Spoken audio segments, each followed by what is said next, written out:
Yeah.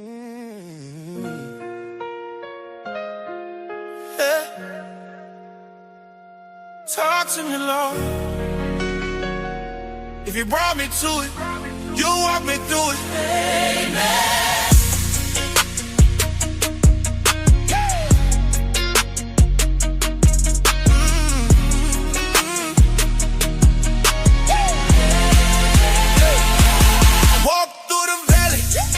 Trying to whisper, fear on my left, doubt on my right. Still I listen. Prayer in my lungs like oxygen. Every step I take got heaven in it. Faith in my chest like armor plated. Damn what y'all split me, but I stay rooted. Now fire in my bones can't cool me down. When I call his name, hell back up now. Through the valley I walk unafraid. Heart full of faith, never let it stray. Never. Lord, get right when I say your name. Jesus. Lord, you my cover, my shield, my way. Can't hit the floor when I lift my hands. Flake, brace, pull me up like a rubber band. Old life buried, new man activated. I went through the fire, became I renovated. Tested by heat, but I ain't burned. Not me. Every scar got a lesson learned. Thank you. If it kept me then, it'll keep me now. Same God back then, he don't switch up. Trials knock, but I don't shake. Bones in the road, still won't break my pace. Keep walking. Angels posted on every side. You've God before me, who just slide? Nobody say I'm covered. I'm covered. I'm guarded. I'm guarded. I'm guided. Got it. Still standing. Valley I walk unafraid. Heart full of faith, never let it stray. Never. Lord, get right when I say your name. Through the valley, through the valley, through the valley, through the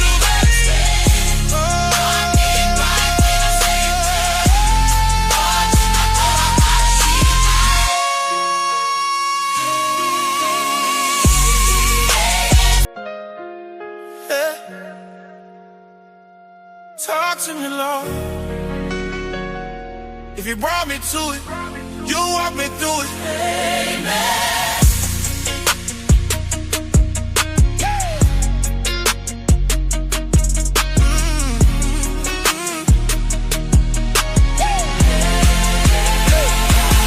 Walk through the valley, shadows trying to whisper.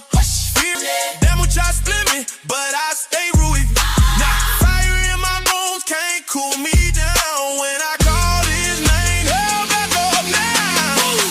Through the valley I walk unafraid. No zeal, Heart full of faith, never let it stray. never.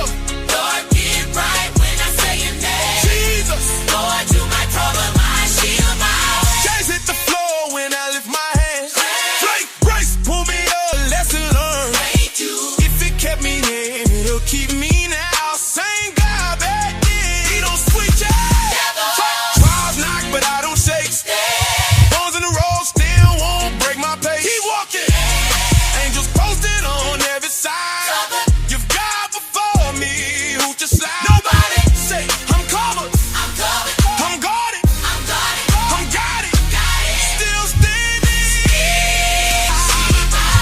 Through the valley, through the valley, through the valley, through the valley.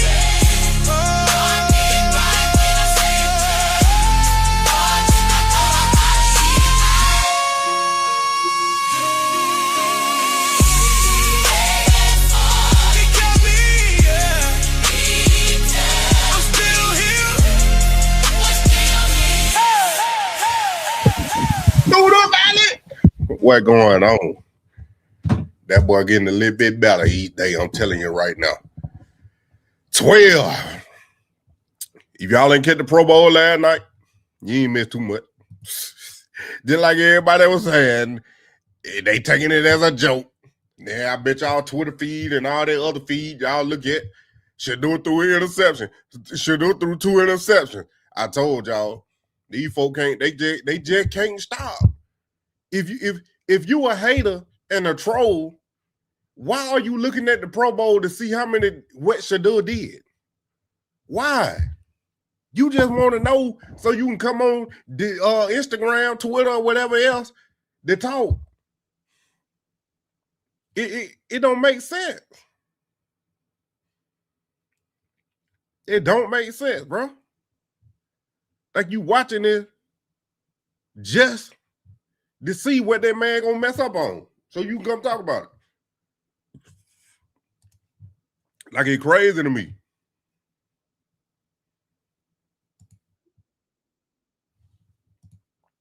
It's crazy to me.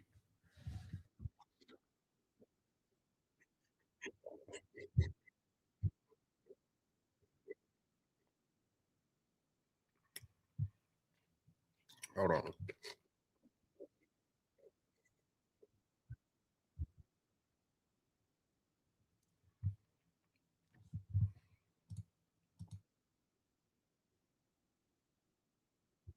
Emotional game, kids. It is.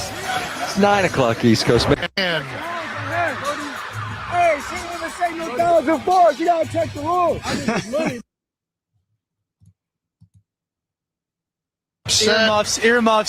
set. Earmuffs at home, kids.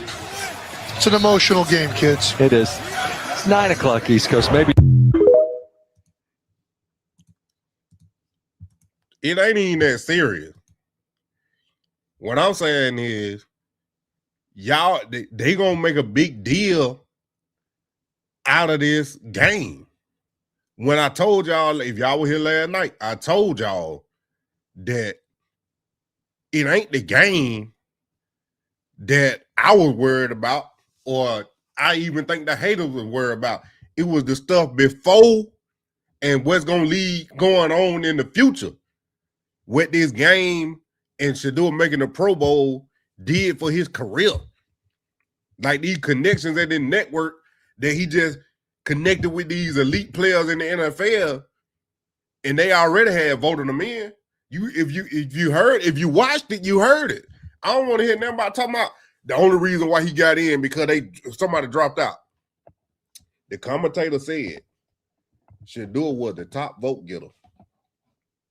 He said it out of his own mouth. He said Shedeur was the top vote getter. So I already told you. I broke it down. People are, nah, that ain't it. That ain't it. How you gonna tell me when you ain't even looked it up? Then Cole Prime came out and said it. It's 1/3 equal weight. Players and coaches. That means players and coaches voted Shedeur in for the Pro Bowl. So don't be being mad at me and posting the AI picture talking about this the reason why. I don't know who made that AI picture up, but these folk kept posting it. I'm like, why y'all keep showing me an AI picture, man? Talking about this is what it is. This is true. This is true. Every hater and troll did it. Every hater and troll like this. This is exactly what I'm talking about. Stuff like this. Who wrote this? He focus on here all season training. Get out of here, bro. Folk just making up stuff. Ian Rappaport ain't put that on his page. I don't believe it. Because it don't make no sense. It don't make no sense. When clearly Shedeur is popular, he clearly got some votes, man. Everybody, they want to find stuff. And then the Cleveland media, like my title and thumbnail say, don't make it no better. They don't make no better. They just put fuel on the fire. But I forgot who said it yesterday when we were watching Todd Monken. It gonna change because they're gonna have to start at the top. Coach Jacoby, he said the same thing. It started with us, the football team. So when the football team come in and change the environment, start winning, start doing the right thing, everybody else gonna follow suit. So eventually, they gonna get tired of listening to the same stuff, the same people, hating on their team and supposed to like the team, but they hating on the team. Don't make no sense. But before we get into that negativity, let's listen to this. It's lit in here today. Hopefully I get to the Super Bowl. That's the thing. But if I gotta have a party for it, then I have to have popcorn. I gotta have Gatorade. I have to have pizza, wings, cinnamon sticks, ice cream. Not amazing being out here, and the best thing is Joe Flacco just got here, so we're back at summer workouts again. How cool is that? Nah, it's cool. It's definitely surreal. If you told me this at the beginning of the year, I wouldn't believe you. How about the fact that Steve Young's your coach? Yeah, I heard a lot of great stories about Coach Steve Young, and I always ask him questions about it. I always ask him questions. Ace get 5, Beast get 5.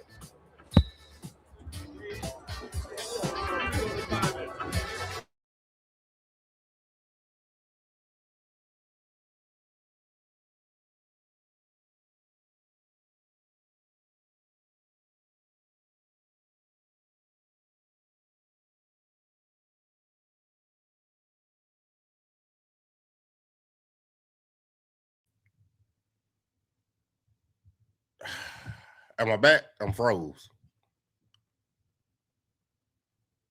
I'm good. I had froze. Am I good?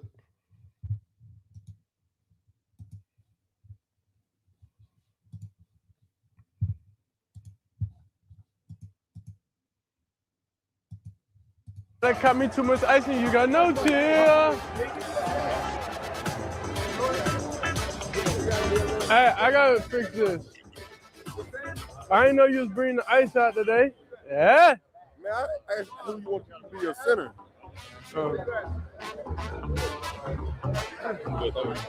Bruh, this is just irritating. Is it just too loose in your ear, you think? Or? I don't think my ear is made for these. Hey, coach.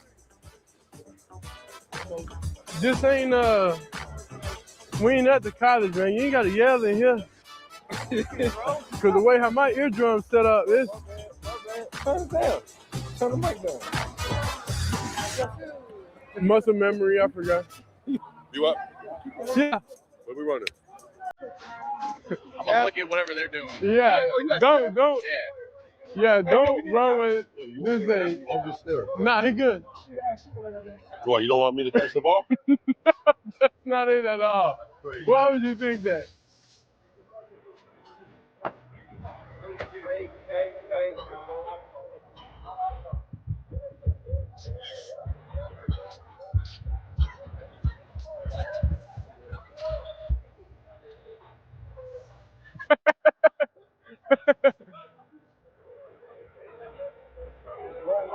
What the hell are you rushing for?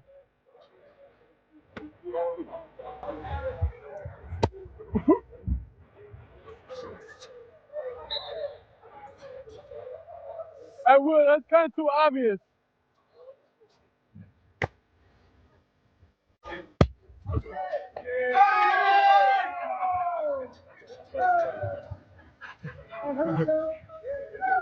What's the Sally?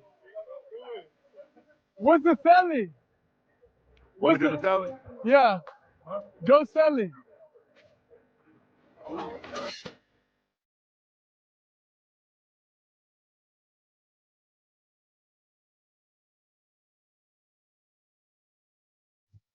Going to do this before 9:30. It's 9:30. I'm doing it right now. Albert Breer yesterday afternoon on Afternoon Drive with Nick and Jonathan.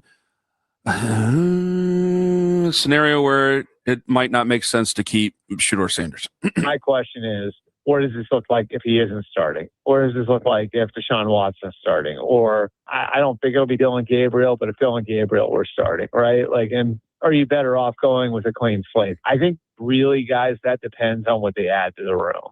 Do I think if they were to find a guy in the draft they really like, that it would be the healthiest thing to have Shedeur behind him? No, I don't think that would be the right idea. But if it's a veteran quarterback, like if they were going to go out and sign Kirk Cousins as a stopgap, and you have Shedeur coming in and competing against him, and I think it'd probably be mostly fine. So I think it's hard to really judge what the right thing is right now without knowing the full depth chart. But there are certainly scenarios out there where I don't think it would be the right thing to go forward with Shedeur on the roster.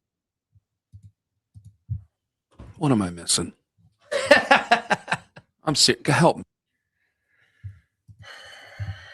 I done told y'all Albert Bill was one of the biggest haters of Shedeur Sanders. He was one of the ones that put out that information that made it go viral and national, that Shedeur had went into the interview with headphones on and had failed to miss the install plays on the Giants interview before the draft, man.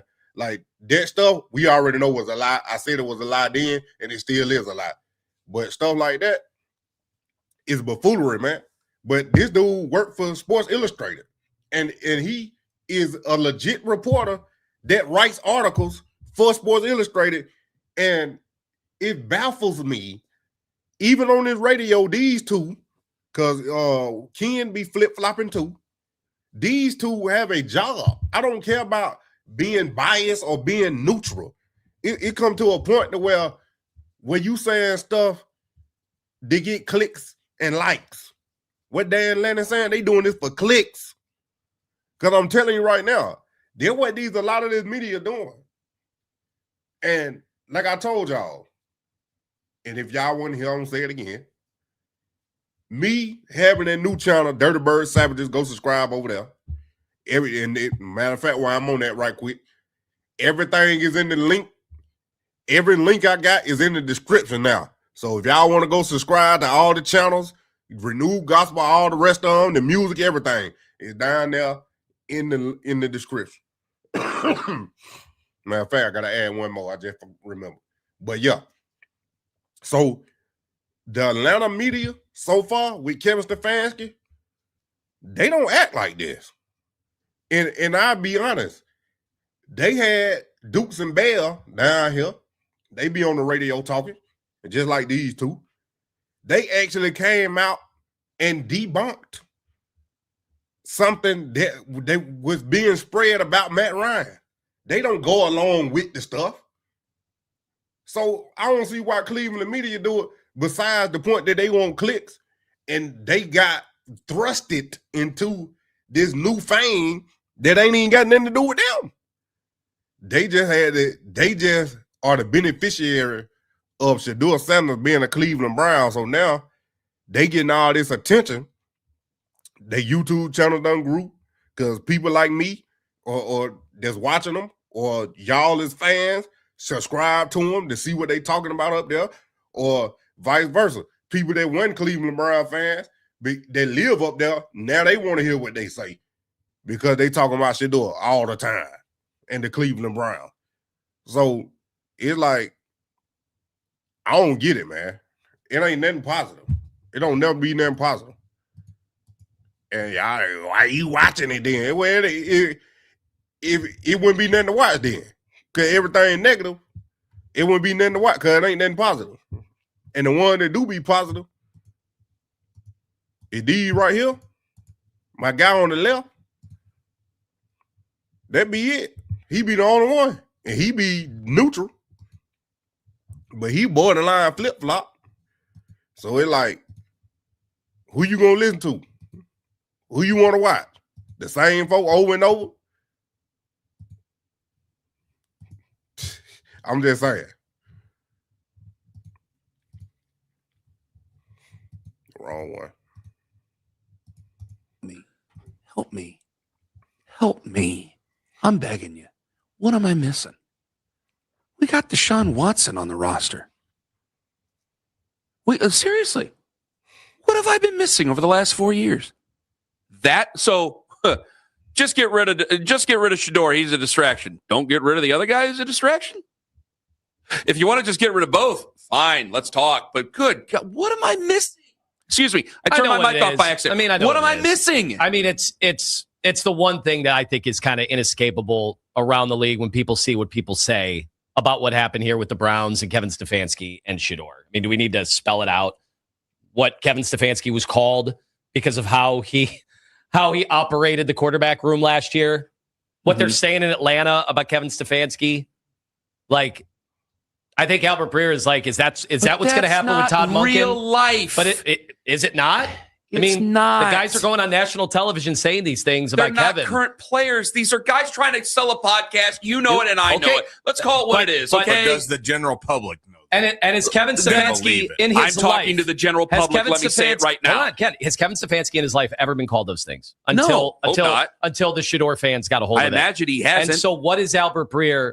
What is he hearing around the league? What is he thinking is going to happen if Todd Monken doesn't give all the first team reps to Shedeur in camp? Then is Todd Monken now? Is his reputation going to be challenged? Then common sense has to prevail. If you wanted to live in some fantasy that, and I know that a lot of people have called, and the Shedeur fans who are in the YouTube chats every day, I know you guys have called Lime every name in the book.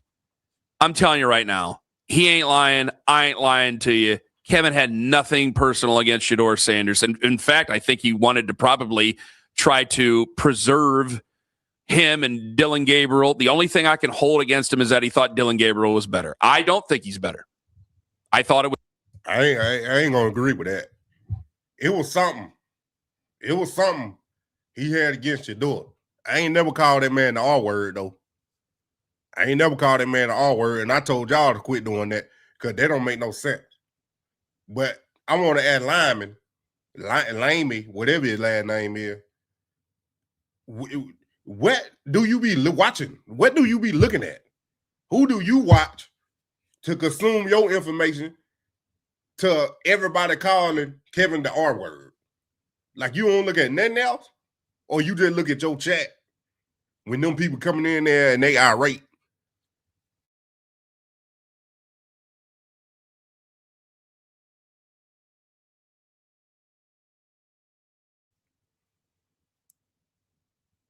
I don't know what's going on.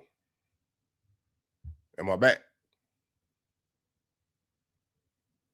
My thing's skipping. That's why I told y'all quit calling Dylan Gabriel DG and Dollar General. Like, call that man his name. He ain't put it. Dylan Gabriel had nothing to do with this situation, but he just got drafted by Kevin, who wanted and thought he was better than Shedeur, which he was not. And we already knew that. But what I'm saying is, these folk got to chill with that stuff because, first of all, you just upset that what was happening about Shedeur and to Shedeur. I was too. But at the same time, I could see that it was a bigger thing in play because, like, it all led up to him making the Pro Bowl, him getting Todd Monken. All this, like, he said it and Todd Monken said, I ain't got to keep repeating it. But I'm saying, like, nah, man. Open your ears up to most sources, dog, and the people and y'all. Like, quit listening to one person. And whatever else you saying and just believing it. That's all I'm saying. Because that's what he doing. Because he said he believed what the Cleveland Browns were putting out when they were lying. It was a total waste of time to put Dylan Gabriel out there. I did too. On a 5-win season. I did too. So that I will hold him again. But you can't, we're not going to turn right around. I didn't want to engage with that conversation about Kevin. Common sense has to prevail. If Shedeur's out there and he's struggling in training camp and Todd Monken decides to pull the plug and says that Deshaun Watson or somebody else is the starter, you can't just say it about Todd Monken. Like, I have to ignore silliness at some point and go, okay, there's a section of fans I'm just never going to reach with common sense, and I have to ignore you. But my God, what is this? This isn't real life. This isn't real life. I think you'd have to ask Kevin if he felt like it was real life, because from what I've heard, that was a shock. I don't. Kevin did not think that making football decisions as best as he saw it, as wrong as we all thought it was going to come back on him and his reputation like that. Not in a million. I'm gonna tell you right now, it's gonna get even worse. Because like I told you, I got that Dirty Bird Savage. It connected. Now they down there. Matt Ryan done said when they interviewed the GM that it's not their decision if Michael Penix play. It's not they're going to leave it up to Kevin. So sabotage might be 2.0 again. But that was my main concern. That's why people got in the uproar, though. But that's what I'm saying. He ruined his own reputation because you not coming out and telling us why you're not giving Shedeur starter reps, why you're not letting him play, why you're not doing this. You ain't say nothing. You ain't say, well, we taking it slow with him. We going to red shirt him this year so he can develop, and when we put him out there to make sure you ready. You ain't say none of that. And it was that easy. That's all you had to do, come up on one of them press conferences and say, we're not playing Shedeur this season. We want to red shirt him so next year we'll know that he's ready to play. You could have said that from the beginning. People still would have been mad, but you would have put it out there and it would have been clear and plain. Not you up here lying and not answering. We're just not there yet. We're just not there yet. I can't answer that, Mary Kay. We're just not there yet. It's on me. It's on me. It's on us. We just got to do better. We got to do better. I'm practicing for my other channel because they were going to have 9 there in Atlanta. So that's what I'm saying. That's what I'm saying. Stuff like that, it could have been easily done with. Easily. Then people wouldn't have been saying what they saying. Like you said, who said it? He did it to himself. He messed his own reputation up over some foolery that could have been prevented. I ain't stopped watching nothing. Man, the new Browns head coach there holding his first news conference today. Thank you for being here with us. I'm Katie Houston. And I'm Damon Maloney. Head coach Todd Monken got emotional today while talking about the road he took to get to this new position. And then the last thing, I told myself I wasn't going to cry, for God's sakes. I want to thank my mom and dad, no longer with us, my brothers, Tony and Ted. News 5 sports reporter Cameron Justice sat down with Monken right after that presser. We're here with Browns' new head coach, Todd Monken. Welcome back to Cleveland. This is going to be a busy time for you, obviously, but it looks like as soon as you got off the plane, you got right to work here in Berea. So what do these next few days, weeks, and months look like for you as you take the reins over for the Cleveland Browns? Starting off, we've got to, finish, hiring an elite staff and then connecting with the players. I mean, that's really what it comes down to, is connecting with those guys.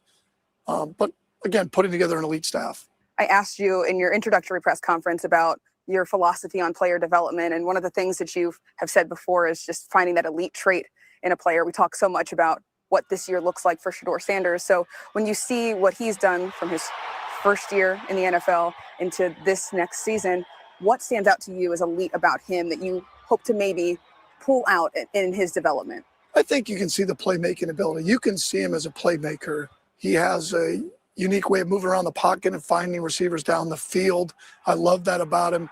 Hard to really drill down into some of the other things you need to work on until we really get him back here. For you, you've got a lot of coaching experience, but this is your first NFL head coaching opportunity. Why did it feel like this was the time now? And what are you looking forward to with this opportunity now? I think God puts you in the right place at the right time. I really believe that. I've had other opportunities, just didn't come to fruition. Loved my time here. I think the Haslams and the fan base are just craving a consistent winner. And I've been a little bit in that. I've been in that situation before at Southern Miss, and I can't wait to get started. You said craving that consistent winner. It's obviously a little early to create expectations for this team, but you obviously had to have pitched something, your vision for what the Cleveland Browns could be in 2026. So what is that vision? What do you anticipate the Cleveland Browns will look like under you in your first year and then moving forward? Well, I think first off, when you talk about what you want the tape to look like, I mean, it starts with effort, physicality, and execution that pops off the tape. I mean, that's what you want the team to look like. And if you get that effort, physicality, and execution that pops off the tape, everything else takes care of itself. All right, last one for you. You're back in Cleveland. You were here in 2019. What excites you the most about being here? What are you looking forward to? What's first on your list of getting back into this community and back into a fan base that loves football so much? Building a consistent winner. That's all it is. This is all about winning. Just football nonstop, huh? That's it. I think people are going to like to hear that. All right, thanks so much, Coach, and good luck this season. Yep, you bet. Thanks. That's what I'm talking about. Them, he used to play in the NFL. NFL quarterback, used to play with the Seahawks. But that's a real coach. Them real football answers. That's not beating around the bush. That's not leaving you to guess. Them real football answers, straight up. And like he said it again, he believed it was God timing. I'm telling you, this situation that been brewing and coming together since day one. Because we ain't know the plan. But the plan is being presented and shown. And when it get to the point to where people gonna have no choice but to recognize it, they're gonna wish they was on the right side in the beginning. Because don't try to come over here now. When everything start going right, don't try to come over here now. Stay over there. Keep that same energy over there. Keep that same energy over there. Telling you, man. His season. If you talk to me in 2 years and say, well, what you think about Shedeur right now, I could really, truly give you a real evaluation. Shedeur, what did you make of his season, how it started, how he took the high road, how he played, and what is he looking at coming in the next season? Man, I really didn't have a problem when he finally took over of what he looked like, because I expected for him to look like that. Young. Yeah, I don't expect for him. I wasn't expecting for him to be looking like Drake May, because he didn't have a Drake May situation, right? A young quarterback. He didn't have that. We talked about and that. So I expect for him to turn the ball over. I expect for him to fumble in the snow, throw a pick. I expect that. What the hell you want him to do? You rush him into the lineup, and you're trying to figure out what he is, and you're trying to coach him, and he's trying to understand what the NFL is all about. Again, talk to me in 2 years. If you talk to me in 2 years and say, well, what you think about Shedeur right now, I could really, truly give you a real evaluation. The evaluation I'm giving you right now is based on a 3-4 record as a rookie that was the third quarterback that was forced into the lineup. And so he did what he could do in a short period of time. Did he show you any flashes of hope? Yeah, for sure. Gotta get rid of football, though. That motherfucker hold on to the ball too long. God. No, I told Prime. I ain't got no problem. I told his daddy, I said, man, he gotta get rid of the ball. You know, he gotta eat, but he's not used to the NFL yet. The speed of the game.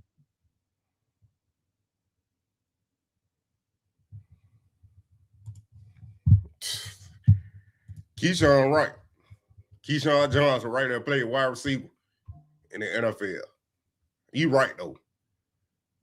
The expectation from the haters and the trolls was perfection from Shedeur and wanted him to carry that team. When, like you said, he got thrown in there. He got thrown in there with no first team reps and no preparation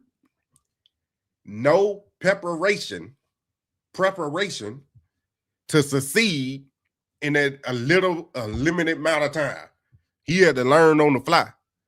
And to throw for a 360-yard game with 4 total touchdowns in your second start? Come on, bro. That's more than a flash. That's why we're going to look at the clip on ESPN Cleveland. That's why Shedeur said he could and can dominate in this league.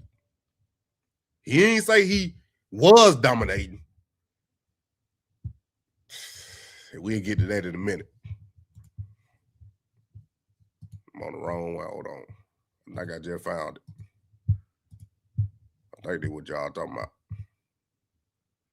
Nah, this the old clip.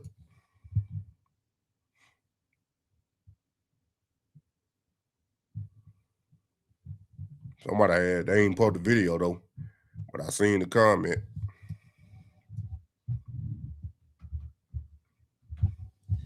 I seen the comment.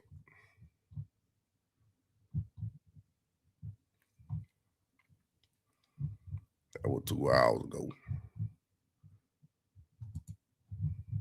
Ain't nobody got the video though.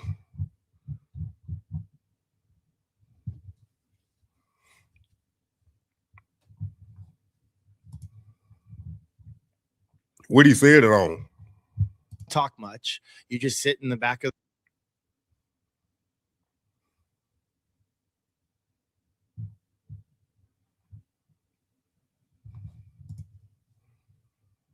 Get up.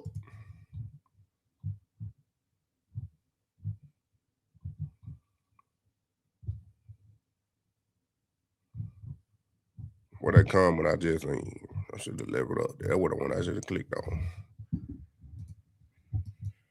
That's the one I should have clicked on. Hold on.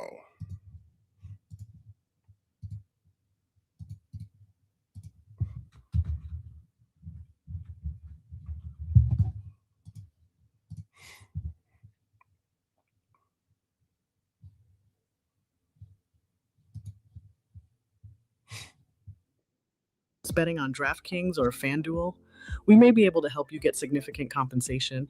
Round of sound off. Interesting people saying it. Football no more. It doesn't have any credibility. It's sort of unfriendliness. What on the team for 32 years? Every third year, the Patriots are in the Super Bowl. Yeah. Like This what? one. Yeah. Expect him to. Tim Hasselbeck. Absolutely. I can't wait for them to get back and for us to get started.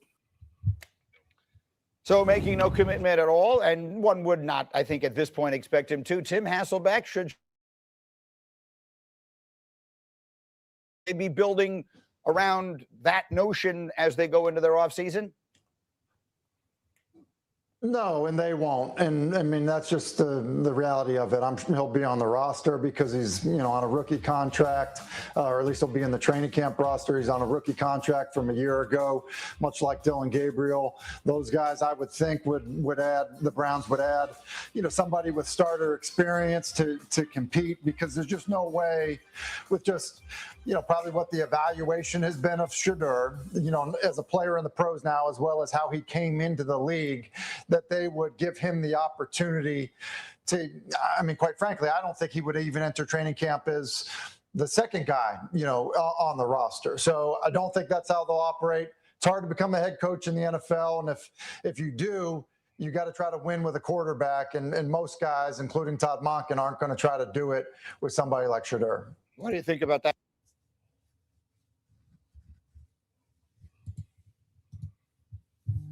This man ain't gave no real reason of why Shedeur shouldn't be the quarterback.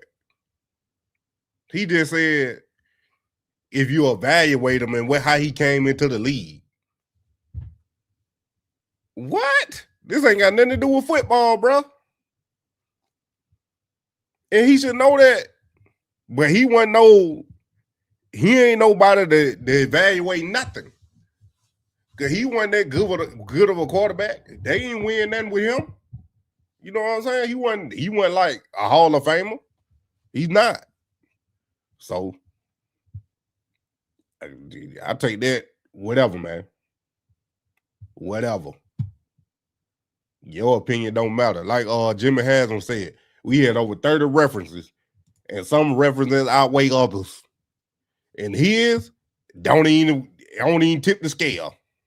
That D Wood. Yeah, he doesn't have the body of work to go into the situation and declare this guy to be the pencil him in as a starter. Listen, at the end of the day, Shedeur Sanders is a fifth-round quarterback. He had some highlights last year. There's no question about it. But I think if you're a new coach coming in, you're probably gonna have a different profile of the type of quarterback that you want.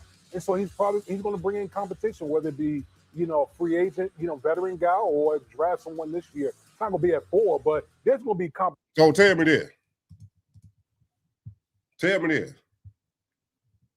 Who gonna, if Todd Monken got a 5-year deal, he's 60 years old, this probably his only and last shot of being a head coach. You mean tell me he don't want to build with Shedeur while he's still young so he can basically teach him and train him how he want to and supposed to be, rather than go get a veteran that's already been trained and set in his ways, or go draft another quarterback that you're going to have to do the same thing that you were going to have to do with Shedeur? That don't make no sense, man. Who you going to get? What quarterback you gonna go get that's gonna be ready for you to win now? That you won't put all your eggs in that basket? Who? We don't even know if Deshaun can still play. That man ain't played in 2 years. And you really think the owner sat there and said he gonna leave that up to Todd and Andrew? He done with Deshaun. And you think if they come to him and say, Deshaun ready to play, we gonna make him QB1? I don't think he gonna have a hard time signing off on that. I think he gonna have a hard time signing off with that. So what quarterback you gonna get? Who you gonna trade for? Because it ain't no free agent. You get Malik Willis. He good. I like him. But he ain't played neither. Like Keyshawn said, I told y'all, it's going to take 2 to 3 years before we actually know what Shedeur is. But Todd Monken, you got to make the right decision, dog. I'd rather build around and help build an elite quarterback in Shedeur that want to be elite than go to try to find a quarterback that been in the league that's set in his ways or draft a quarterback where I'm going to have to do the same thing anyway. Like I'm going to have to draft a quarterback and do the same thing I should have or could do with Shedeur. I'm going to have to do it with his new quarterback. So now I'm just wasting time. I done wasted 3 years of my 5-year contract and they still ain't won nothing. Competition in that quarterback room for them to evaluate. And let's be honest, there's going to be competition everywhere. I mean, Monken ain't coming in with this. Every head coach that walks into a new building and a new program, everybody's got to go earn their job. Everybody, he's going to give the whole spiel that we've heard our entire lives. Like everybody's job is at risk. We're all in this thing together. You know, everybody's got to go earn it. So I don't think it's going to be any different for the quarterback. But to y'all's point, they'll bring in competition. I think they're going to try to do that at a number of different positions on that roster. One would assume. It sounds to me, Tim, like you're not convinced Shedeur Sanders has a starting quarterback job in his future, whether it's in Cleveland or anywhere. No, it's how I felt about him coming out of college. I think that there are things he does at the position extremely well that you need to be able to do well to play in the National Football League. I actually think, that's the good side of it. I think the bad side of it for him, I just think physically there are limitations that he has as a player that don't know that anyone is building around that. Could he end up playing in the league for 10 years, in some role as a backup and then maybe get an opportunity to play? Sure, he could. But I don't think that anybody, listen, there isn't a single team of the 32 that would look at him right now and be like, yep, I want to build around that guy. It's not, I'm not saying that to be demeaning or mean. That is the reality of who he actually is as a player and how he is viewed, quite frankly, consensusly around the league. All right, we'll have to wait. That's a lie. What limitations? Got time? Today. I got time today. Quit beating around the bush, man. Say what y'all mean. Don't nobody never say. They always talk around they point. They say stuff, but then don't give an exact example or what physical limitations. What limitations? What? Then you don't name none. Then you say the consensus around the league. How? The coaches and players voted him in the Pro Bowl. The consensus around the league is they like 12. The Pro Bowl said it. So somebody lying. That's what I'm saying. That's what I'm saying. He ain't gonna say why he feel like he limited. Like the man played 7 games. He played 7 games. That small sample size gonna determine that you can't build around him. Then you can say the same thing. It can't determine if I want to build around him. But I ain't about to exit out completely if I ain't seen enough. I ain't seen enough to know. But I ain't seen enough to tell me, no, this ain't the guy. Dylan Gabriel told me that. If you done seen flashes and he got this, what you need in this and that, if he get the right coach, Todd Monken, that can get it out of him and develop him, it ain't like he's satisfied and he don't want to get better.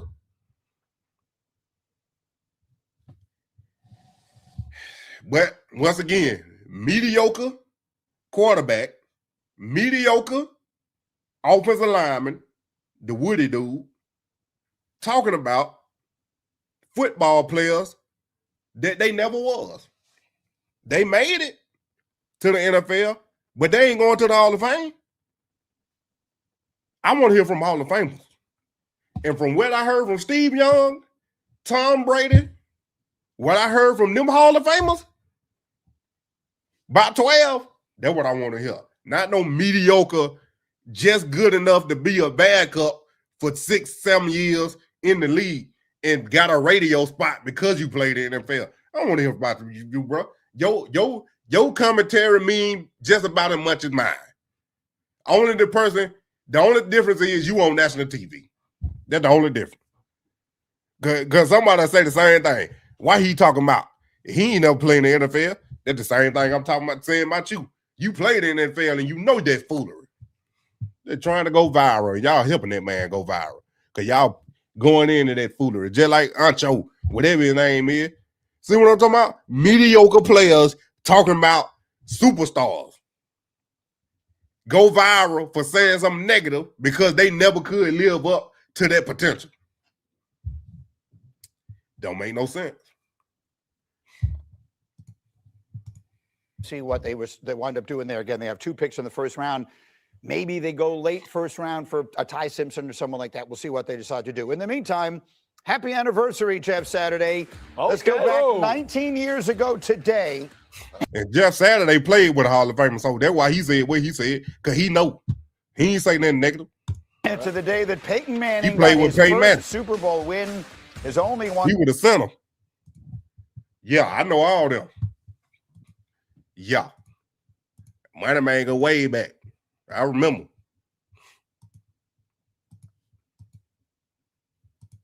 But stuff like that, Tim Hasselback, Matt Hasselback, Tim Hasselback, whatever it is, whichever one it is, that don't make no sense, bro. Cause you ain't get no legitimate reason. Now you can give me a legitimate reason, all right. Okay. You made a good, decent point.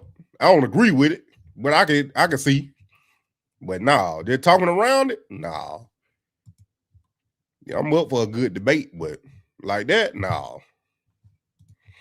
Shot because he's working.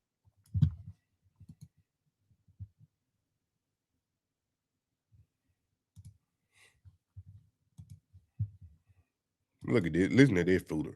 Who do you think it's going to be to take the first rep in OTA? Shedeur. Paul? I think Deshaun. No, I think it's Shedeur too. I think Shedeur is going to get the shot because he's working hard from what I heard. Shedeur did go down Radio Row yesterday. I appreciate his confidence, but Riz, for him to imply that he dominated the league or something, like, Chris, didn't you think that was a little much? Sorry, Aaron. I'm too busy watching this. Sanders pressured. Bulls! Is that Bulls again?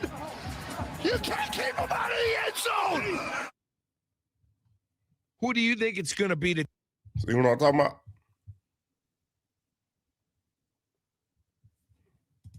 This the problem. This the problem. People hear what they want to hear. Shedeur never said he dominated the NFL this past season. He never said that. He said he could. He proved to himself that he can dominate and be successful in this league. You hear what you want to hear, and you're going to believe what you want to believe because you already got it in your head a certain way, and they don't know. It mainly women folk, but men too. If you already got your mind made up a certain way and somebody come say something, you going to hear it the way you hear it. and then you're going to retell it in the way you think it should be retold, not the way you heard it. Not the way you heard it. See, I'm getting to my point. Hold on.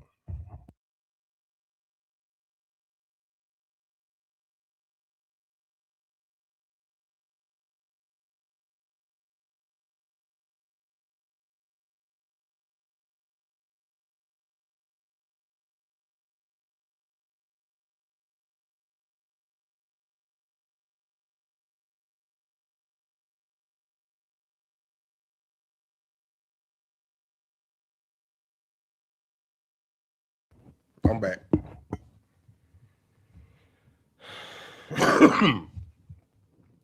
I forgot what I was saying. But yeah, here it is. You hear what you want to hear. And you're going to take out from what you heard and twist it and retell it in the way you want it to be retold. Then get what? Somebody else going to do the same thing. That's how rumors and lies get started. That's how the story start one way and end another. You know, got to ride all the way around town, and they done added this piece and that piece. That man said he proved to himself that he can dominate. He didn't say he did dominate, but you got it in your head already. That's what you get. You ain't objective, and you ain't open to no other. You set on one way. He can't do it. And you gonna figure out and create a narrative and create everything you can find, just like these haters and trolls, to make sure that you right. And it's crazy that we still sitting there talking about a 5th round draft pick. We ain't talking about the first overall pick. We talking about a 5th round draft. Don't nobody talk about Karen Ward. Nobody. Ain't no football but the Super Bowl left. And we ain't talking about the Super Bowl. We talking about Shedeur Sanders. The Brown season been over almost 2 months. And we talking about Shedeur Sanders. Ain't took a snap beside last night. Everybody, we are back with a brand new episode of the Daily Grocery. It is Wednesday, February 4th, Super Bowl week. The Super Bowl's almost here. Can't wait to talk to you about that this week, Tony. But we're in not a weird spot for the Browns, but we're in a Todd Monken's putting his staff together. The combine's later this month, so maybe not a ton of news outside of Jim Schwartz. So, Tony, I wanted to start today by talking about something we're going to probably be talking about a lot going forward, and that's come on, bro.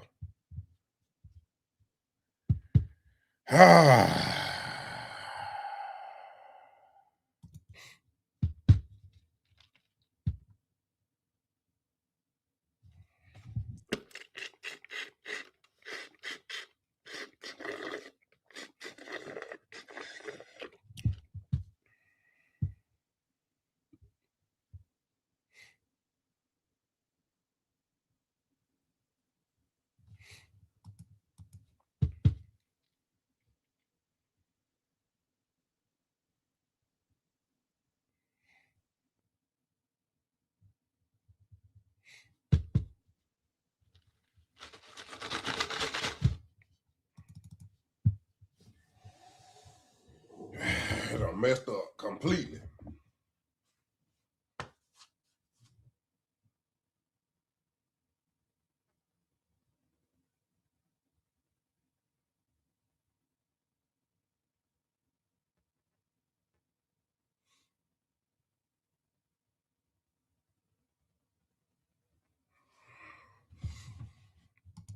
I can't even click on that.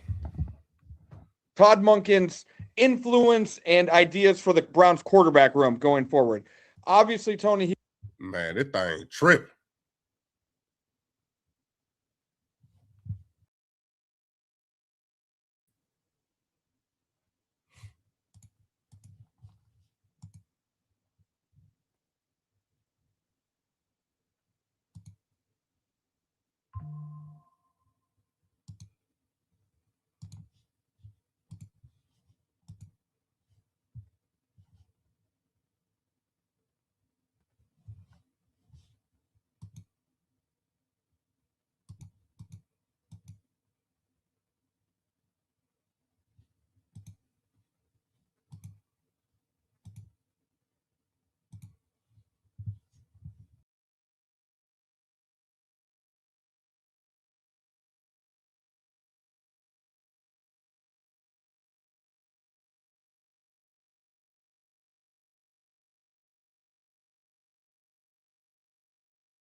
Can y'all hear me?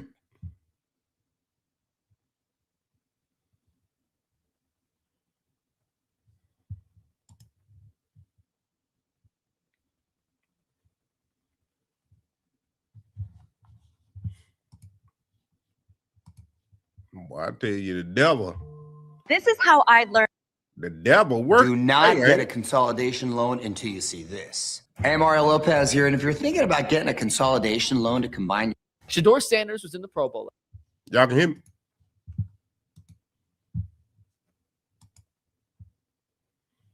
It won't even let my video come back up. The devil? I rebuke you in the name of Jesus.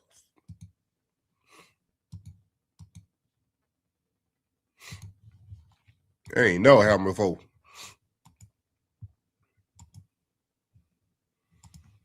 I guess I got to rock like this for a minute. I don't want to do it like that, though.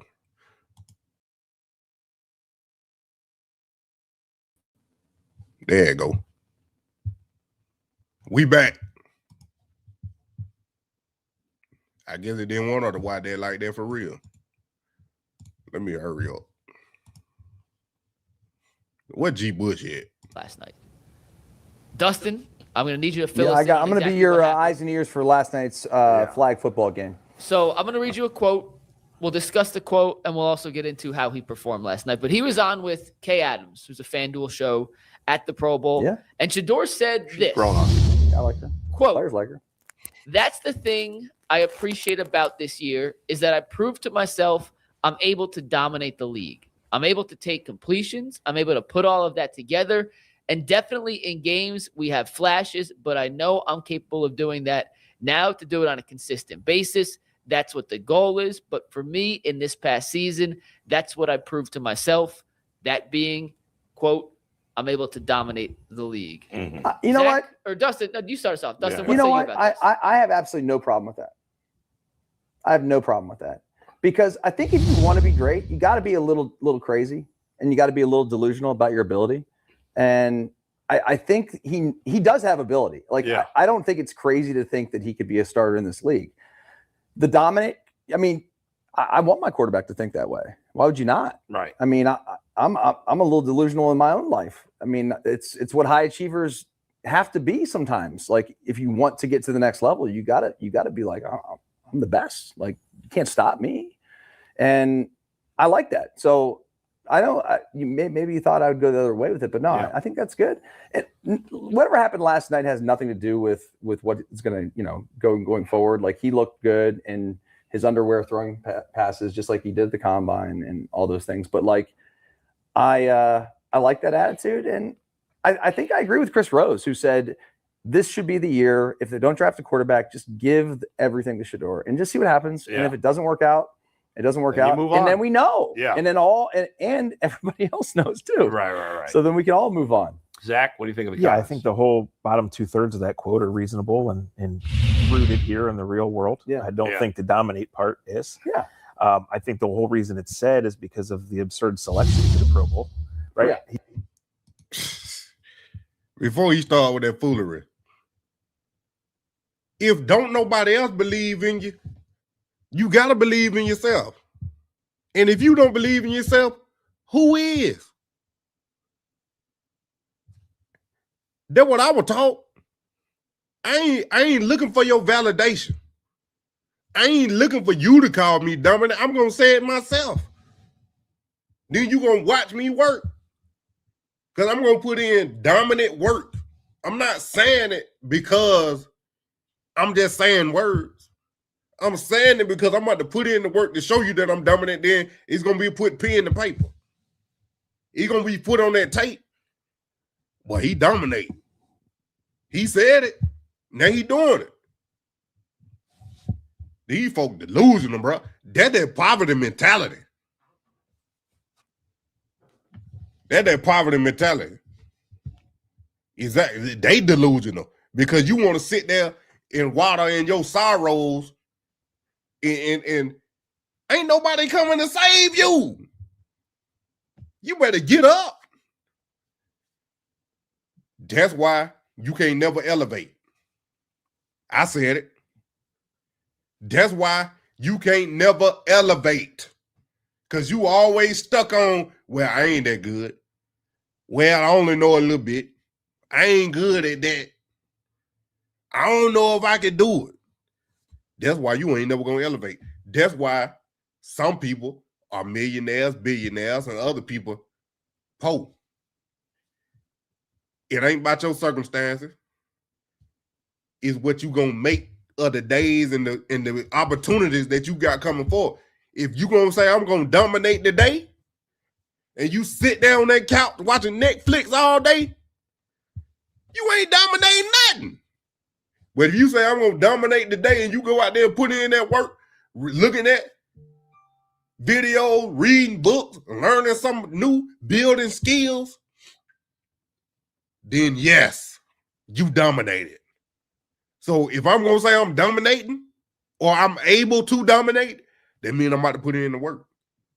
Because I'm just not saying it to say it. Look here. Hopefully y'all still be with me because my channel about to take off and explode because like I just told y'all, I'm about to dominate this YouTube thing. And I'm learning and I done joined some other stuff in these past days with me being under the weather. I done watched 5 2-hour-long YouTube streams. Well, I'm on the 5th one right now. That's what I be doing when I ain't on here. I'm always building my skills. And now I got multiple channels and they getting posted on. And y'all see what I'm doing. I be on here talking to y'all, giving y'all these facts, but I'm learning something new every day. And y'all wonder how I know all this stuff. Because I done looked it up, researched it, and studied it, and wanted to learn it. That's all it is. You only in your situation because of you. Ain't because of nobody else. And the only way you're going to get out of it is because of you. Because I done told y'all I don't do this just to be doing it. Cause I done heard some people say, well, I just want to be on YouTube. I don't want to make no money from it. Everything I do, I'm trying to make money. I don't care what it is. No, I ain't doing that for free. You can call me whatever. If it ain't making me no money, what they say, it don't make sense. And I don't even go out. I don't go hang with no boys. I don't do nothing. I might play the game for a couple minutes, an hour or two, maybe. If that, sometimes when I don't even feel like I ain't touched the game in months sometimes. I'm so focused and so dedicated into becoming financially free. Like Todd Monken said, ain't nothing gonna stop me because I'm gonna fight everything that get in my way. So me saying dominant, I'm about to show you. And I can show you better, I can tell you, because when you turn on this film, you turn on the tape, you turn on this YouTube channel, you're going to see it evolve. You're going to see me get better each and every live, each and every video. You're going to see me take it to the next level. I ain't doing this just so y'all can see my face and get a word out. I'm doing it for a reason. What's your why? I'm learning stuff so I can set myself apart from the regular person in this stuff you don't learn in school. This stuff they don't teach you. Because they want you to work a 9 to 5 the rest of your life so they can make money off your back. I refuse. I done did it and ain't even been out of it number 7 to 8 months. So you tell me, let me give y'all this right quick. I was working, slaving back-breaking work, and was making a little check. I done sat here, left that job, been doing straight YouTube and social media, and made the same amount of money that I made doing the back-breaking stuff in 7 months. 7. It ain't even been a whole year. and I made the same exact amount that I made working that job, sitting in front of y'all on YouTube in 7 months. So just imagine if I did it for a whole year and got dominant. See what I'm talking about? You can stay mediocre. You can stay sitting on that couch talking about me while I'm out here making the money. Because that's all Shedeur doing. You can stay on that couch talking about me while I'm out here making this big check. I'm getting $20 million before my name was called. Bruh, stop. Ain't nobody worried about nothing you talking about. What did Jimmy Harris say? What you mean? Multiple stream of income, literally. Yeah, and we starting up Brown Town Opulence. I'm probably going to do my first live stream Saturday on the Stock and Crypto channel. All I'm saying is, renewed by the transform, be renewed by the transforming of your own mind. Because I'm telling you right now, you the only one that can set yourself free. It ain't Joe Blow. It ain't Billy Kid. It ain't Billy Bob Joe. It ain't Shaniqua. It ain't Daquita. It ain't none of that. It ain't Tyrone. It ain't CC. It ain't TT. It ain't BB. It ain't DD. So it's you. He should be low key right now, and he wasn't. He didn't dominate. all this. Joe Flacco. Right. Yeah. I think the whole reason it's said is because of the absurd selection to the Pro Bowl. Right. Yeah. He should be low key right now, and he wasn't. He didn't dominate. all this. Joe Flacco getting picked to the Pro Bowl. He didn't dominate anything. Yeah, no. We know the truth, and we've been over it, right? Who could have succeeded there? In every game except the Chicago game, he had really good moments. Sometimes it was just one drive or two drives. Sometimes it was prolonged play. Yeah. Tennessee, he put up huge numbers and was really good. It was his own terrible interception that set the stage for that, but he brought him all the way back, and they lost on that conversion. So he had great growth experience. He has a long way to go and to grow. But pretty much what Dustin said, that one word stands out. But this is a developmental QB who's shown some good signs, who clearly has some talent. And we'll see. He should have that belief in himself, and he has had that belief in himself. But that I'm able to dominate the league, no. Yeah. Well, if he had said, I proved to everybody that I could dominate the league, then you could have a real beef with what he said. Sure. But he didn't say that. This is he believes, and that's fine. It doesn't matter if the rest of us believe. Let me just say this. You guys can make fun of me, but like we will. I know. And let me say something about something else real quick. It always be the folk that hard to look at. I don't call nobody ugly, but some people is ugly. It be the people that's not pleasing to my eyes that always be the ones hating. Because you don't let my confidence bring out your insecurities. Don't let my good lookingness bring out your ugliness. I can't help it. They made plastic surgery. I ain't telling you to go get it, but somebody you might need it. If you don't feel like you look good or feel good from the outside to the inside, you need to go do something about it. But don't be trying to hate on me and blame me for the way you feel because I look good. I can't help it. And I ain't talking about physically. I'm talking about mentally, emotionally, spiritually. I'm talking about all that. Because somebody could look good and be ugly. Somebody could be ugly and look good. Not pleasing to my eyes. I don't call people ugly.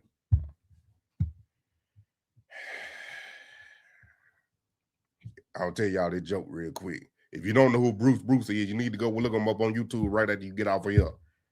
He got a joke where he say, you ever seen somebody with an ugly baby and you don't want to call the baby ugly and you say, ooh, he got some nice shoes. Or you see somebody that's ugly and he say, how they look? It looks good on you. Go watch it. I'm obsessed with tennis. Did you guys know that? Yeah, I think so. I think I've heard that. So I am committed to becoming the best tennis player I can become. I'm never going to be a pro. I know that. It's not about that, but it's about pushing myself at my age to do what I think is good, like be a really good tennis player. Yeah. And like I get opportunities to play with better players. And I when I get on the court with those guys, I like, it's like, wow, this is fast. This is fast. This is great. Okay. But then I play and then it slows down. And then I'm like, for example, last week I played with these guys. They're really, really good. They're 4.5 players. They're high level tennis players. And I get on the court and I didn't win, but I held my own. And it's the first time really getting involved with those types of players. And I love saying to myself, I can play with those guys. Like I said to myself, I'm going to dominate that court one day. And I will. It may take a couple of years, but I know I like him. That I'm going to get. And that's what he's saying is he stepped on the field. He has seen it. The game slowed down. Yeah, you make errors because it's the first time he saw all that stuff. But that belief, that's why this guy is going to be successful in life. I don't want a boom. There it is. A quarterback who's not confident. Right. Even if maybe it's irrational. No diddy.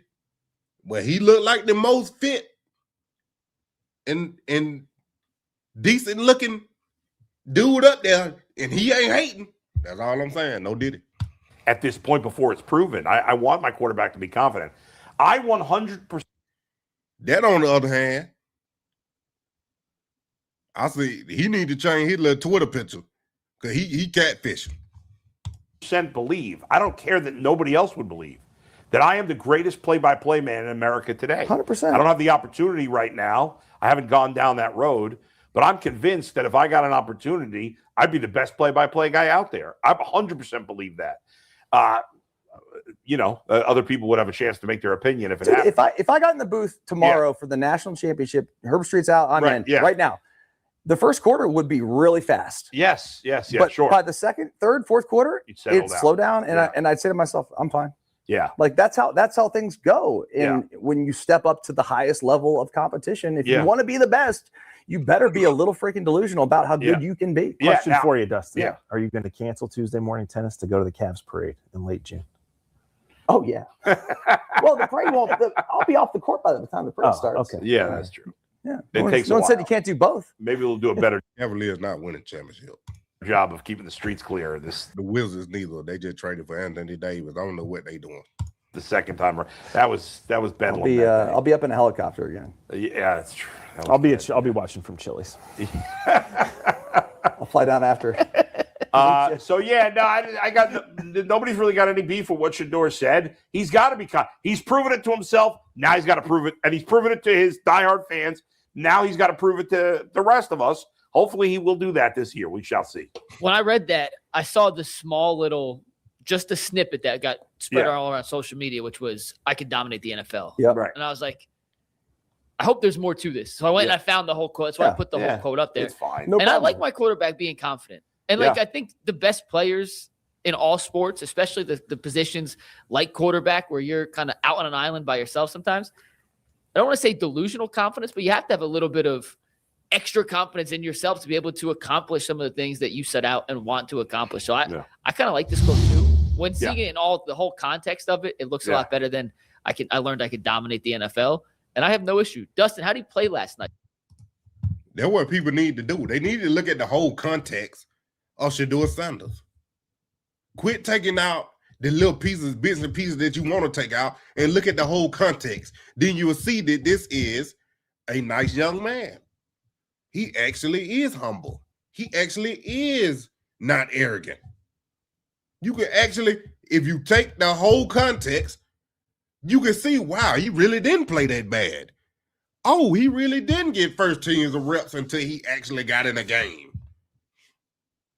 He's learning on the fly. He initiated going into Kevin's office, not the other way around.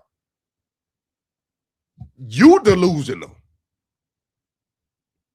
to think that you're going to sit there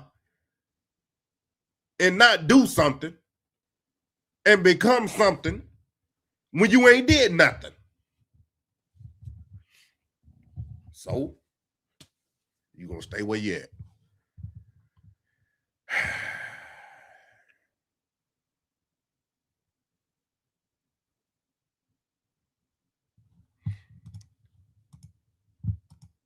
Why? Let me try it one more time, then I'm off. He was asked about it yesterday in the press conference, then in other areas. But overall, I want to ask you, what influence do you think Todd Monken specifically is going to have on the quarterback room? And that means either adding guys or the guys who are already there right now. Well, I'm hoping he has a great influence, a greater influence than the last head coach, who I don't think had a great influence on major issues. Yeah, one of the first quarterbacks the Browns brought in under Andrew Berry was Case Keenum. That was Kevin Stefanski's, stereotypical backup quarterback, and it was a great move. But it seems like every other quarterback decision after that was made by Andrew Berry. I think maybe Andrew didn't trust Kevin, or the organization didn't. He was a young coach coming from the offensive coordinator ranks with only one organization. Todd Monken's a lot different. He's a veteran. He's been with many organizations. He's developed multiple quarterbacks, just not one from a single Minnesota Vikings organization. So he deserves to have more influence, and I think that will be beneficial to both Andrew and the organization if you let Todd be the number one influencer when it comes to the quarterback position. Now, so we've heard Monken now speak about at least Shedeur Sanders and Deshaun Watson. On Shedeur, he obviously was asked, hey, is Shedeur your QB1? And he didn't commit to that, but he had nice things to say about Shedeur. In another interview that he did, I think, with Channel 19 after his presser, he talked about Deshaun, said that's a Pro Bowl guy, a former elite guy in this league, and we'd love to tap into that. What do you think he's kind of thinking going into this? And do you think it really will be an open competition between those two and maybe some Dylan Gabriel or someone else sprinkled in there? I think when he said tap into that, let's see what he got left. Not saying that he gonna get back to that point or he's still at that point. Let's see what he got left. And then maybe we could use it. Let me answer there, because I meant to say that earlier. If you gonna play Deshaun Watson, that means you planning on re-signing him. Don't nobody want to say that point. Nobody. If you gonna play Deshaun Watson, that means you plan on re-signing him. Do you want to do that? Answer that question. Every time somebody say about Deshaun Watson gonna start, he gonna play, tell me, answer this question. Are the Browns gonna re-sign him? Because he on his last year of his deal. Because if Deshaun Watson play right now, that means you're gonna have to re-sign him if you want to keep moving forward with him. Other than that, he gonna walk in free agency, and if he do play good, he gonna go to another team and play good over there. So tell them that. If they keep talking about Deshaun Watson gonna start, I'm even gonna waste my time with somebody I'm not bringing back. That makes no sense. Now I'm wasted another year.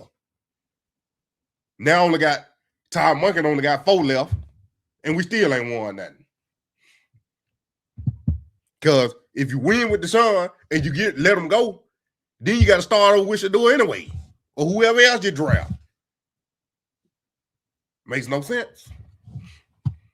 They don't want to point out that. They delusional. Yeah, first of all, we need someone to ask Todd about Dylan Gabriel, right? He's the only one he's the invisible man. I understand that. I'm only partially joking here. Yeah. I think Monken, first of all, these were probably questions raised in the interviews with the Browns. Yeah. What do you think of this guy, that guy, the future of our position this year and next year?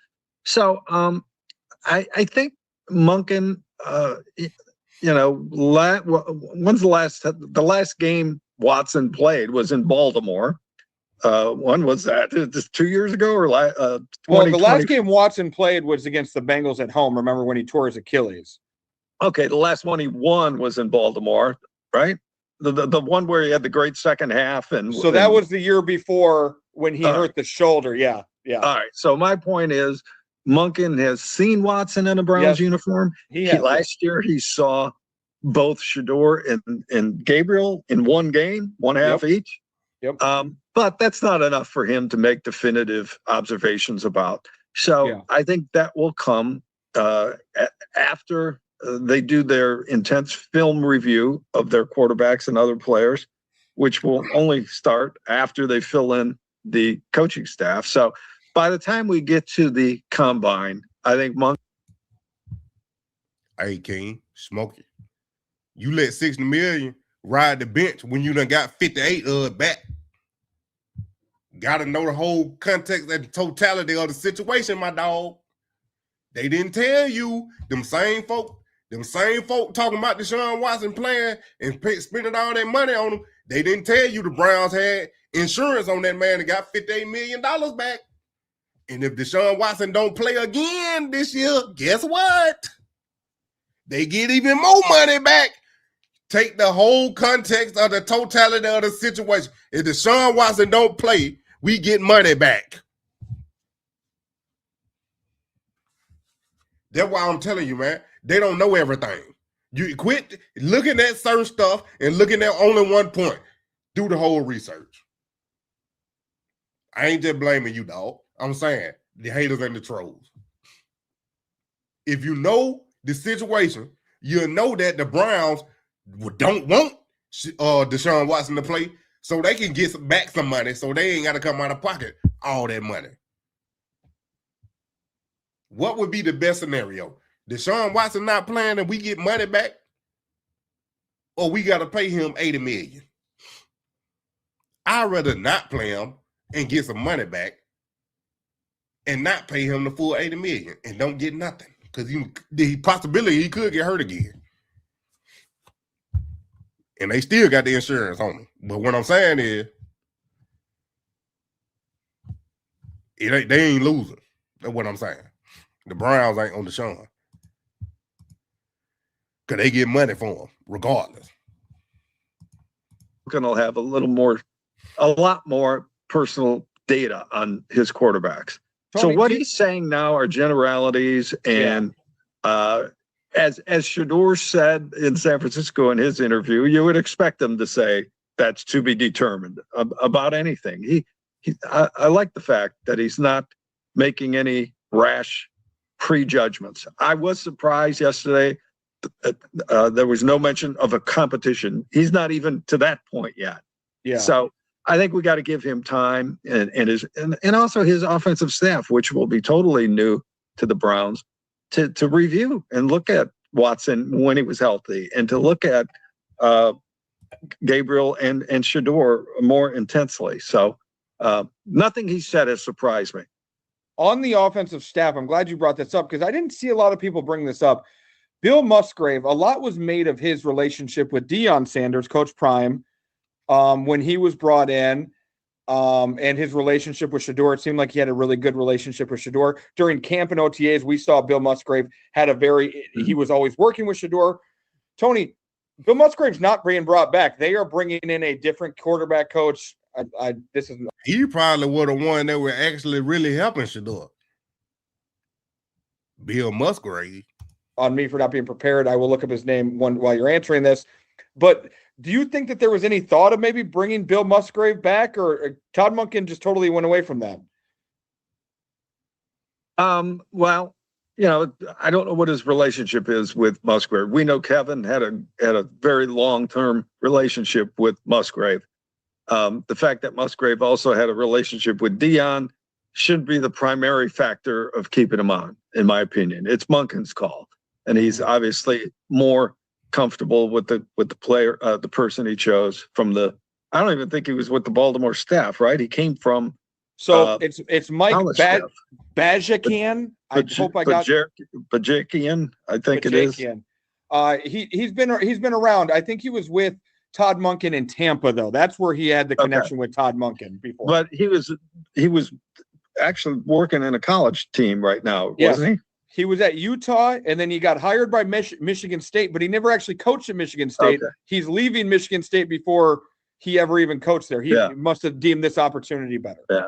So I think it's relationship oriented. He's got a relationship with him, and that's not going to affect Shedeur or anyone's standing as things start up. I think it's a minor point, really. So Tony, speaking of Shedeur, and you mentioned his interview he did with Kay Adams yesterday, he did have a part of it where he said, "I proved to my." Hold on, before we get to that, I want to mention something that Todd Monken did. It's like, then we're gonna listen to that part, then I'm gonna be done. But he did say he's gonna take the whole staff. So if Todd Monken telling us to develop these players, he's gonna take the whole staff, why wouldn't he get some people that he trusts?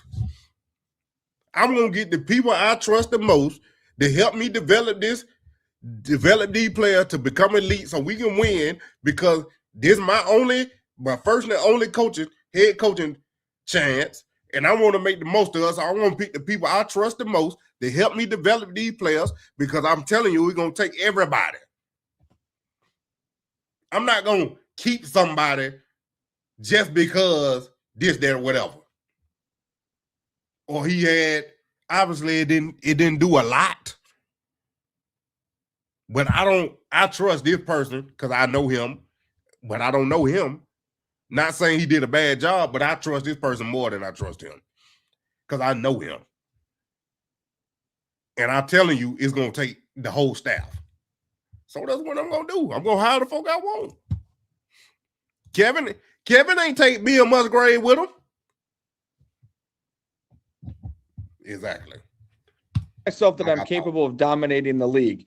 What are your thoughts on that from Shedeur? Obviously, it's got a lot of reactions. Anything Shedeur gets a lot of reactions, but we know Shedeur's a confident guy and he's feeling good after his 7 starts and kind of going into next year. So you want him to be confident going into a possible competition.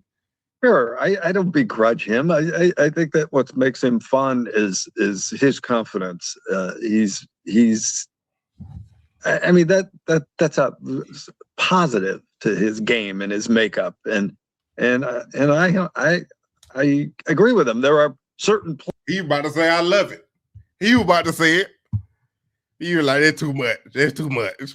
Plays where he showed he's things I seriously thought there was anything meaningful to gain from that are totally wrong. Yeah. Tony Burrow threw an interception, I think. My God. He did. I think Flacco may have, but Joe's used to throwing the picks. Tony, what do you think of the timeline is now, especially for Browns quarterbacks decisions? About what we're watching out there. This is the Pro Bowl games. He checked down 2 passes then from these pick sixes. Yeah. On the other hand, Dylan Gates, but he is he is an interviewer's dream. I got to tell you, Shedeur is, and he may be capable of positive to after his 7 starts and kind of going really. So Tony, speaking of Shedeur, and you mentioned his interview he did with Kay Adams yesterday, he did have a part of it where he said, "I proved to myself that I'm capable of dominating the league." What are your thoughts on that from Shedeur? Obviously, it's got a lot of reactions. Anything Shedeur gets a lot of reactions, but we know Shedeur's a confident guy and he's feeling good after his 7 starts and kind of going into next year. So you want him to be confident going into a possible competition. Sure, I don't begrudge him. I think that what makes him fun is his confidence. I mean that's a positive to his game and his makeup, and I agree with him. There are certain plays where he showed he's capable of big time splash plays, and but he also said in the interview, but I've got to be more consistent with them. Yeah, and that's for sure. Every game he played, you can find a play or 2 where he looks great. Yeah. And his awareness is that he needs more than 1 or 2 of those plays a game. And I appreciate that because I agree with that. But he is he is an interviewer's dream. I got to tell you, Shedeur is, and he makes me smile, and that's a good thing. It's interesting. It's funny. So he was Tony G. I am appalled. I'm baffled. I'm flabbergasted. Shedeur makes you smile? the betrayal, the deceitfulness, the blasphemy. You turn your back on Dylan Gabriel? I am appalled. I'm shocked. Tony G? Oh my goodness. It's gonna snow tomorrow. It's gonna rain cats and dogs. Pigs are gonna start flying. Oh my goodness. Tony Grossi. Tony Grossi. Are you serious? You said that on YouTube? Shedeur Sanders makes you smile? How could you? How could you? You're not Italian anymore. You're being let go. We're not paying you. We stopped paying you when you started and you switched up. Dylan Gabriel was your guy. We stopped paying you on purpose to see what you would do, and you flip back to Shedeur. We're done. Enjoy the 12 jersey. Enjoy legendary.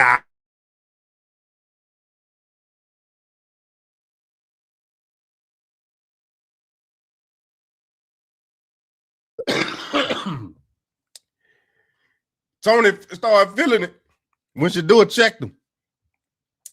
But when Dylan Gabriel got out and he wasn't starting no more, they quit paying Tony. Tony said, forget this. I'm telling the truth. Ever since then, ever since Shedeur started playing, Tony G been telling the truth. It's crazy. Ain't no way, man. That man said he make me smile. But you couldn't stand Shedeur. That's how I know he was getting paid. And Mary Kay's source gone, so she don't know what to do. First question she asked Todd Monken, what about Shedeur? Jimmy Haslam, what about Shedeur? Andrew Berry, what about Shedeur? She don't know what to do. My sources on the inside, Kevin Stefanski on the inside told me. Now we know. By George, did Grossi just say that? Somebody check the room temperature. Somebody get a thermometer. Call 911. Get the ambulance. Grossi's having a heart attack. He's delusional. He said Shedeur makes him smile. He's sick. Oh my goodness. Help. Monken ain't fooling with now one of them. Tony G asked him one question. Mary Kay asked that, and then she shut up. Monken looked at her. That's how he look, I'm telling you. He's like, I ain't playing with you. I ain't feeding that bull. Take your non-Hall of Fame, fake reporting, lying self on, so we can get to work. Ain't gonna be, I want to see how many is gonna be saying they heard from an inside source. I can't wait for somebody to lie. Because we know who it was now. He ain't going for none of them. And I'm here for it. He ain't going for none of that. By golly gee, Tony. I'm appalled. You're actually telling the truth.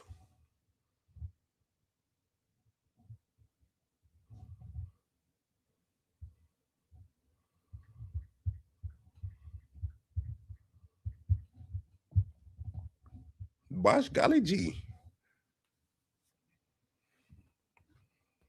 Hey, look. I told you, you're going to get the entertainment, you're going to get the laugh, you're going to get the jokes, you're going to get the spirit, you're going to get the Holy Spirit. You're going to get everything on Moneymane. I think he got beat bad enough. Because his pocket took that hit. Whatever they were paying, they were like, forget it. I'm telling the truth. It ain't even worth it no more. I'll come out on the right side by talking good about Shedeur. He's just not there. He's just not good enough. Dylan Gabriel's a supercomputer. Then y'all were talking about dial-up, AOL. We ain't seen a supercomputer not yet.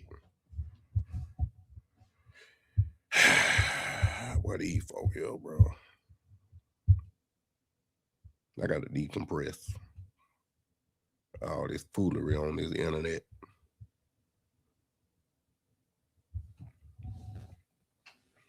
Is a reporter dream just in love now because he making them money. Going against Shedeur making them money, then they quit paying him. Now he got to get on the right side so he can make some more money. Gosh, by golly gee. I couldn't believe it when I saw it. When she put him outside, he was stark naked. Where the hell is stark naked?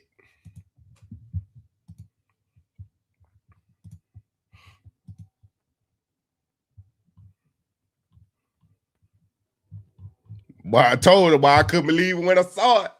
She put him outside. He was butted naked. Butted.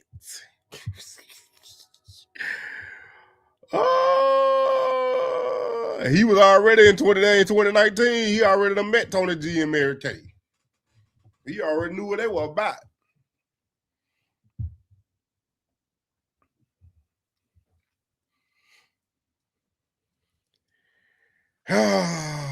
But yeah, like I told y'all earlier, all the links to all the other channels are down in the description. So you want to go down there and subscribe to Renewed Gospel, you can type it in or you can go down in the description.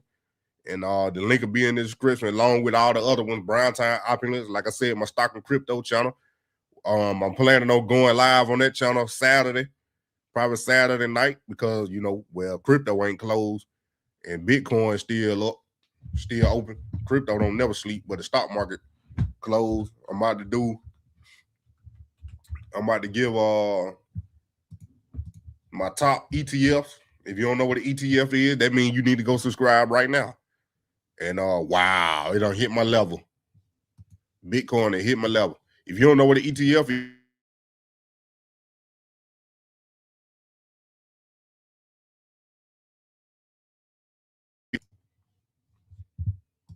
then we doing stock options too. If you don't know what that is, that's another reason why you need to go subscribe. If you don't know what nothing I'm talking about is, that's why you need to go subscribe. If you don't know what Bitcoin is, you don't know what an ETF is, you don't know what the stock market is, you don't know how to read a chart, you don't know how to look for stuff. An option is a call option, a put option, what's the name? Stop loss. If you don't know what none of these are, a Bollinger Band, a EMA, or RSI. I was just throwing out terms. What else? What else? $1 Bitcoin be worth in 2030. USD. If you don't know what that is.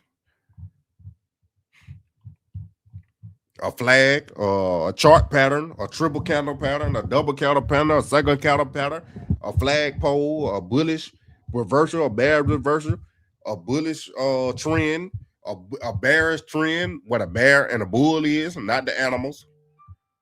If you don't know what none of that means, you need to get on here. But yeah, for the one that was here on this, I'm giving you an example how it's gonna be. So, but you're gonna be seeing my chart. This is not my chart. I can't put it up here on stream, y'all, for some reason. So I might have to go back to my old streaming thing on that channel so I can bring up my chart so you can actually see my lines. Because I already had this marked out over a year ago. Because if you go on Brown Time Opulence, you can see my old Bitcoin videos that's probably like 2 years old now on that channel. But A couple of lives ago, I said Bitcoin was gonna come down to 74,000. That's when I was trying to get in, but it don't hit. Actually, it went down to 72,118. I'm looking at my chart, but it's at 73,000 because it hit the Bollinger Band and bounced back up. That's why it's back up to 73. But I seen a post on Twitter. I get the alerts from this other thing that I got to get back into, Unusual Wells. They said somebody was talking about Bitcoin could go down to back to 38,000. And I ain't gonna say it ain't a possibility, but it could. I don't know how likely it is, but it could. And if that's the case, then I'm definitely getting in heavy. If it come way back down there, because then when I got in, when I first had it, and I made about $2,000 off of Bitcoin when I got in that early. All these years ago, I had got into Bitcoin. I should have bought XRP. That's another crypto. If you don't know about that, that's another reason why you need to subscribe. And it's looking like Bitcoin might still be coming out. I'm looking at the RSI right now. It's at 25. That's actually low, and it shouldn't be that low. But the way Bitcoin is trending, it's on the downtrend right now. And I don't see no reversal in sight. But then I hit a critical level of support right down here at this 74,000. And it done broke through one time, but it looks like if you hold under 74,000 right here at this 73 level, it's gonna go down back down to 72. And then if it hold under 72,000, it's gonna go down to 71. And then if it hold under 71,000, going back down to 68,000. So there it is right there. I just gave y'all the levels. So if you planning on buying Bitcoin, this is a long-term hold for me, and this is not financial advice. This is just for entertainment purposes only. I'm just giving you a little preview of what it's gonna be like on that live. That's all it is right there. But we'll look at more than just Bitcoin, because I got Nvidia. If you don't know what these companies are, there's another reason why you need to subscribe. Amazon, Netflix, Nvidia, Walmart. I got Coinbase on here. If you don't know what that is, you need to subscribe. Meta, Tesla. What else I'm looking at? The ETFs, VOO, what it is? SMPO. I think that's what it is. SMPO. Apple. Definitely gotta look at that one. That one still up. I ain't even got no lines on Apple on here. But yeah, the Bitcoin ETF. Yeah, all that. So yeah, I don't hear nobody saying yay or nay. Or y'all just don't know what I'm talking about. Put the W12, you know what I'm talking about. Put the L if you don't.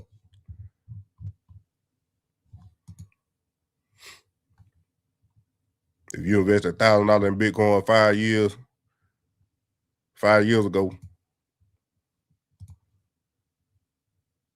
around early 2021, your investment will have grown significantly, potentially reaching around 9,000 to over 13,000, depending on the exact purchase date.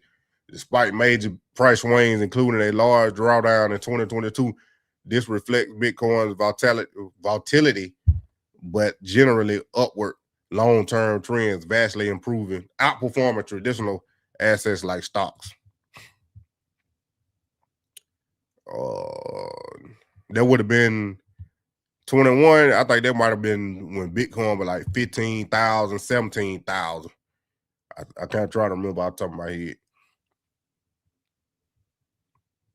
But yeah, let me go ahead and get all that thing. That was just a little preview of Brown Time Opulence. We'll do that with every stock I look at, every crypto I look at, but I ain't looking at too many. I'm only looking at 3 cryptos right now: Bitcoin, XRP, and Ethereum.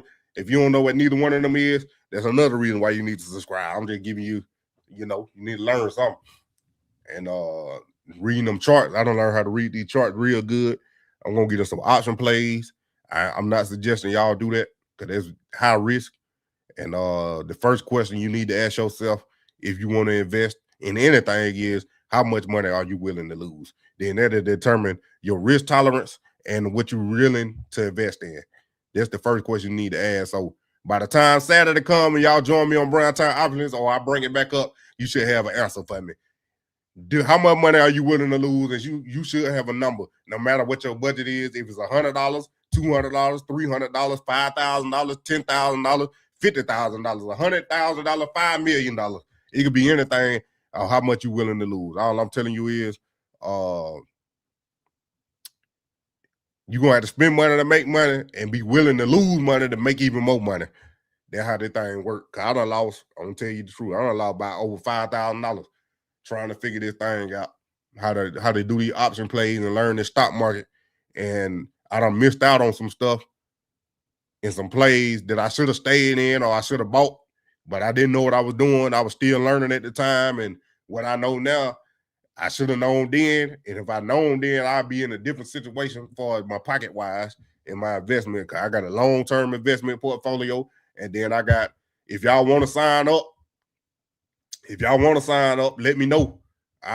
Email me or something. I'll send you my link, BrianTimeOps@gmail.com. I'll send you my Robinhood link. You sign up on Robinhood. That's the easiest platform for beginners. If you already done got into something and you want to learn a little more, because I'm going to be on Webull. I send you my Webull link too. So now y'all can help me out while I help y'all out, because we both will get some free stocks. So yeah, you'll be able to get free stocks if you use my link and sign up. But I ain't got to post it on here, but I will post it when I get on Brown Time Opulence, and then we can go from there. But I really suggest you do some homework and research on if you do want to invest, or if you already investing, what you need to know or what you don't know. And then I don't know everything now. I don't know everything. I didn't know a little bit. But do you got an old head like Vanguard, TD Ameritrade, Fidelity, E-Trade? I call them old heads. Charles Schwab, old head. Or do you want a new dog like Robinhood, Webull, Moo? Those some apps and beginner. Well, Robinhood, the only really beginner-friendly app that's on there for investing. Which one do you want to use? Which app do you want to use? What platform do you want to use? Those are called brokerage accounts. SoFi, I ain't really big on SoFi, but yeah. I done seen a lot of people. SoFi ain't moving fast enough for me. That's all I'm going to say. But I done heard some of the dudes I listen to and watch, they talk about SoFi, but they don't talk about it like they used to, because like I said, it don't move that fast. It got to be a lot of growth in it for me to get in there. Because I'm telling you, I'm a high risk. I got a high risk tolerance. But yeah. Appreciate y'all for coming. Hit that like button, subscribe, and share. Tell your friend about that Moneymane. You already know. Y'all already know what time it is. Where we want to go.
Change my mind by the word.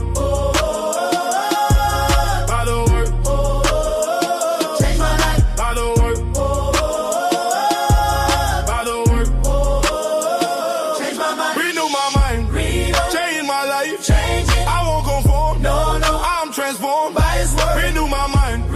Change my life. Change it. I won't conform. No, no. I'm transformed. Yes, Lord. Renew my mind. Change my life. Change it. I won't conform. No, no. I'm transformed. Yes, Lord. Renew my mind. Change my life. Change it. I won't conform. No, no. I'm transformed. Yes, Lord. Like the world no more. I got new thoughts from heavens. The old ways gone. New heart start. God changed me from the inside. Party.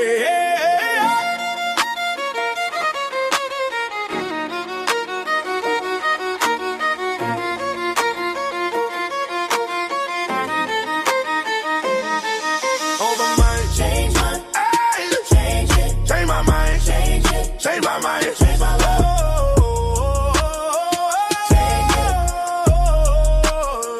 Change my life. By the word. By the word. Change my life. By the word. By the word. Change my life. Renew my mind. Change my life. Change it. I won't conform. No, no. I'm transformed. Yes, Lord. Renew my mind. Change my life. Change it. I won't conform. No, no. I'm transformed.